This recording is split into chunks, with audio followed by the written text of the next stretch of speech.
Visite officielle du mémorial au Palais de Marbre. Le mémorial sera ouvert au public du 16 au 17 janvier de 9h à 17h au Palais de Marbre. Le présent communiqué tient lieu de faire part. Mosé Laurent Désiré Kabila, le peuple congolais ne t'oubliera jamais.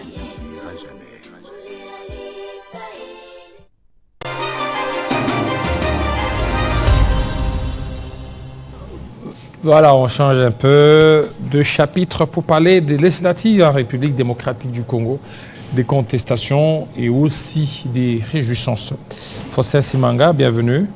Merci beaucoup pour votre invitation, cher David Kilolo. Vous êtes cadre de LGD, votre parti n'a pas atteint les seuils national de représentativité, c'est ça? Oui, effectivement. Voilà. Notre parti politique LGD ne se trouve pas sur la liste publiée par la CENI comme étant le parti ayant atteint le seuil.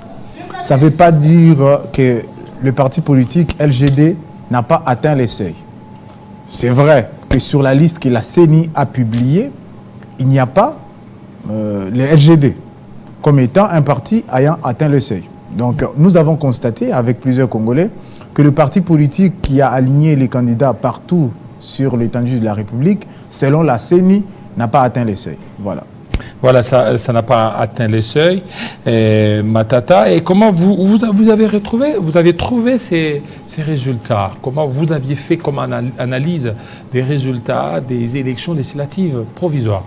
Les élections se sont passées d'une manière chaotique et les résultats sont aussi le reflet du chaos électoral. Nous avons, au lendemain du 20 décembre, appelé à l'annulation des élections. Avant les élections, nous avons proposé les idées qui devraient permettre à ce que les processus puissent être rendus plus ou moins crédibles. On ne nous a pas écoutés. La CENI n'a pas écouté le LGD qui avait écrit, qui avait soumis les propositions. La CENI a fait sourde oreille. À l'issue de l'élection qui était chaotique, et tous les Congolais l'ont constaté, les partis politiques LGD, avec les autres partis partenaires de l'opposition, nous avons appelé à l'annulation des élections. Cette fois-là, la Cour constitutionnelle n'a pas écouté. Donc, on n'écoute pas l'opposition, on n'écoute pas les idées parce qu'il y a une stratégie de pouvoir prendre en otage la République. C'est comme ça que l'Union du Sacré s'est arrangée pour avoir plus de 400 députés, chose qui ne pourrait pas être normale dans une République. Plus de 400 députés et puis une vingtaine pour l'opposition, c'est vraiment un faible pourcentage. Mais vous savez, c'est comme ça que la crédibilité sur les chiffres annoncés par la CENI ne font plus aucun doute. Ces élections perdent en crédibilité tous les jours. Vous allez voir les candidats qui ont été invalidés par la CENI remis sur la liste de députés qui ont gagné les élections ou qui auraient gagné les élections. On ne sait plus savoir qui a réellement gagné les élections et qui a été proclamé juste élu par la CENI. Donc vous comprenez que tous les jours, la confiance dans la CENI s'effrite et nous constatons que de la même façon qu'on avait dit avant le 20 décembre que les élections étaient chaotiques, aujourd'hui on le dit, les élections sont chaotiques. Matata Pogno a eu beaucoup de voix, ce qui montre que c'était quand même crédible. Contrairement à d'autres niveaux, par exemple au niveau de Kindu, plus de 31 000 voix. Mais vous savez, Matata... Et il a été proclamé comme tel. Mais vous savez, Matata Ponyo Mapon, c'est un leader. Un leader, c'est celui qui est capable de pouvoir s'adapter aux événements, aux situations et aux conditions. Matata Ponyo Mapon, quand il était Premier ministre, pour juste prendre cet aspect-là de ses compétences et de son passé, vous allez remarquer qu'il était Premier ministre dans des conditions difficiles. Vous pouvez le lire dans son dernier livre, Une vie, une ambition, du bidonville à la primature. Ça raconte aussi, c'est aussi un autre livre qui parle de Matata. Donc vous comprenez qu'il y a ces livres-là qui peuvent vous renseigner sur cette question-là. Donc vous voyez, quand il était Premier ministre, il était acculé par l'opposition, acculé par son camp politique. Dans ces conditions difficiles-là, il a réussi à être le meilleur Premier ministre. Donc ça ne nous étonne pas aujourd'hui que dans les conditions chaotiques d'organisation des élections, qu'il puisse être le meilleur élu de la République. Parce que dans n'importe quelle condition, Matata Ponyo sera le meilleur. Donc vous savez qu'il a cette capacité-là des leaders, qui le met dans une position où dans n'importe quelle condition, il est le meilleur. Ça ne veut pas dire que les élections sont devenues non chaotiques parce que Matata Ponyo Mapon a été le meilleur. être meilleur, c'est la nature de Matata Ponyo Mapon. Matata Ponyo Mapon est meilleur, c'est sa nature. C'est comme ça que ça ne nous étonne pas que 31 000 Congolais choisissent de faire de Matata Ponyo Mapon leur représentant. Nous ne sommes pas étonnés. Nous constatons juste que Matata Ponyo Mapon est fidèle à sa nature d'être meilleur. Donc le LGD, selon la CENI, n'a pas atteint les seuils, mais puisque Matata Ponyo Mapon, c'est l'aigle qui vole au-dessus des orages, aujourd'hui, l'orage de la CENI n'a pas pu arrêter Matata. C'est comme ça qu'il est le meilleur des meilleurs. Il était le meilleur Premier ministre, aujourd'hui, il est le meilleur des élus, donc vous comprenez que c'est sa nature. Et comme les Congolais veulent que Matata Ponyo Mapon puisse participer à la gouvernance de ces pays, veulent le faire de lui le président de la République, ils n'ont pas pu les faire parce que les conditions de l'écosystème politique ont fait en sorte que nous puissions nous rallier derrière Moïse Katumbi. Et si les élections étaient organisées d'une certaine manière, on allait pouvoir avoir un président qui allait avoir le soutien réel du peuple. Alors, que doit maintenant faire l'opposition actuellement? Puisque la page du 4e cycle électoral semble être tournée, nous devons certainement voir l'avenir. Et que devra faire l'opposition congolaise? Minoritaire d'abord au niveau de l'Assemblée nationale, on ne sait pas au niveau des élections provinciales, comment sera la suite? L'opposition congolaise devrait rester loyale à ses idées. D'abord, le LGD nous apprend à être loyal à ses idées. C'est comme ça que le leadership et la gouvernance de qualité, c'est un processus. Nous sommes conscients que le leadership n'est pas un boulevard. Le leadership demande à ce que nous puissions emprunter souvent les chemins étroits. Les chemins étroits, c'est-à-dire dans la compétence. Il n'y a pas 20% des leaders, il n'y a qu'1% des leaders dans le monde. Et vous comprenez que si on est fidèle à nos idées, on est fidèle à nos convictions, on va arriver à permettre à ce pays d'avoir une gouvernance de qualité et un leadership de qualité pouvant permettre le développement. Donc nous, LGD, nous sommes loyaux à nos convictions, nous sommes loyaux à nos idées. Nous restons loyaux à la vision que Matata Ponyo Mapon porte. Cela va être communiqué aussi à toute l'opposition parce que l'opposition ne devrait pas rester orpheline. L'opposition devrait permettre à ce que le Congo puisse renouer avec son destin de grandeur. Renouer avec son destin de grandeur, c'est une conviction, c'est un combat que nous allons continuer à mener au sein du LGD. Et le LGD, tout le monde le sait aujourd'hui, c'est la réserve de l'intelligence congolaise. Si vous voulez l'intelligence qui va permettre à ce que ce pays se développe, venez au LGD. Et vous allez voir que c'est une sélection naturelle des Congolais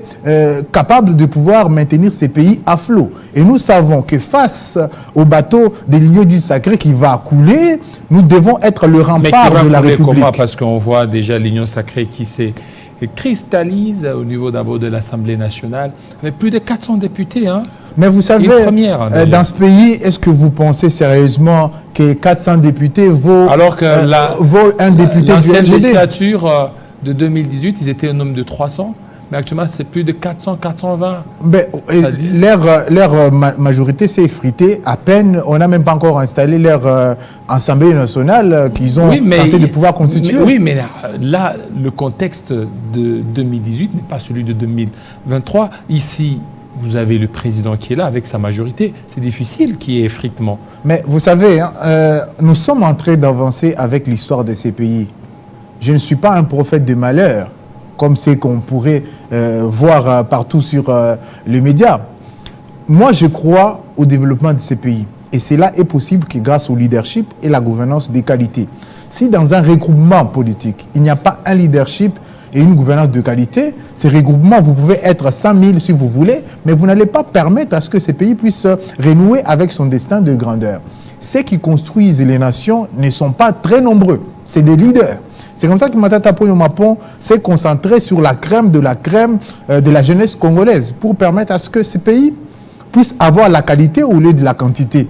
Au LGD, nous avons de la qualité. Le LGD a permis aux jeunes Congolais de renouer avec leur destin de grandeur. D'abord, Matata a permis à beaucoup de Congolais de pouvoir se reconnecter avec leur histoire, se reconnecter avec leur avenir. C'est comme ça qu'il a mis en place ces partis politiques qui continuent à faire du chemin, même si on sait que tellement le LGD dérange, on s'est rassuré qu'ils ne puissent pas atteindre les seuils. Mais nous savons que nous avons atteint les seuils de cœur des Congolais. Les Congolais nous ont fait atteindre les seuils. Matata Ponyo est dans le cœur des Congolais, le LGD est dans le cœur des Congolais. Nous continuons la lutte, nous continuons le combat pour que les seuils que nous avons atteints dans le cœur des Congolais puissent se révéler par la mobilisation, par la conviction et par la capacité de Matata Ponyo Mapon de porter la voix de ces Congos, porter la voix des Congolais et l'imposer parce que c'est une voix de vérité. Vous pouvez tout faire pour écarter la vérité, vous n'allez pas pouvoir écarter la vérité. Et aujourd'hui, la vérité se retrouve au LGD. Puisque le LGD est le parti de la crème, vous allez pouvoir constater que les jeunes du LGD vont toujours continuer à exceller et ils vont être l'exemple du Congo qui veut réellement renouer avec son destin de grandeur parce que nous allons travailler, nous allons continuer à militer pour permettre à ce que ces pays puissent renouer avec son destin de grandeur et ça passe par la sève que nous sommes au LGD. Le LGD est-ce que vous êtes conscient qu'au mois de mars, il y a un procès qui s'ouvre contre Matata? Mais vous savez, Matata Ponyo Mapon a réussi à pouvoir se hisser haut malgré les vents, malgré les tempêtes. Matata Ponyo Mapon tient debout. Et aujourd'hui, nous considérons que ce procès est derrière nous déjà. Même si les prophètes des malheurs voudraient qu'en mars, que le ciel tombe, le ciel ne va pas tomber. Matata Ponyo Mapon va continuer à être le meilleur, même si aujourd'hui, ils utilisent la justice comme un levier politique. Nous constatons qu'ils n'ont pas eu raison de Matata Ponyo Mapon en 2023. Ce n'est pas 2024 qui va avoir raison de Matata Ponyo Mapon parce que c'est l'année du progrès. Et comme l'année 2024, c'est l'année du progrès, le progrès va venir avec un leadership et une gouvernance de qualité. Et Matata Ponyo Mapon va être libre et il va pouvoir continuer à mener ses bateaux. Au nom de l'ouverture politique, Matata peut rejoindre, ou l'opposition peut rejoindre la majorité ou le pouvoir pour faire une coalition. Je vous ai dit tout à l'heure que les LGD, c'est la réserve de la bonne gouvernance. Dans ce pays, si vous voulez la bonne gouvernance, si vous voulez le leadership et la gouvernance de qualité, c'est au LGD qu'il faut y aller et c'est au LGD qu'il faut recourir. Et nous savons que le pays est dans un état d'urgence économique. Et nous savons que le docteur de l'économie nationale, c'est Matata Ponyo Mapon. C'est lui qui connaît comment faire pour stabiliser, j'allais dire, l'économie nationale, c'est Matata Ponyo Mapon. C'est lui qui sait comment on stabilise les taux de dollar, il n'y a que lui. Et vous comprenez qu'il faudrait que l'ouverture puisse être dans l'ouverture de l'intelligence. Il faut s'ouvrir dans l'intelligence. Et comme nous savons que l'intelligence congolaise se retrouve au LGD, vous savez où venir chercher. Merci. Venez chercher à être connecté au leadership et à la gouvernance de qualité. Merci à toi, voilà. Faustin Simanga. Merci à vous, fidèles téléspectateurs. Vous avez été nombreux à nous suivre. Restez branchés sur Télé 50. Tout à l'heure, la grande édition de Grâce à Lambeau. Ou certainement dans l'est de la RDC, Sankourou, il sera 20h, 19h ici à Kinshasa. Portez-vous très bien. À très bientôt. Ciao.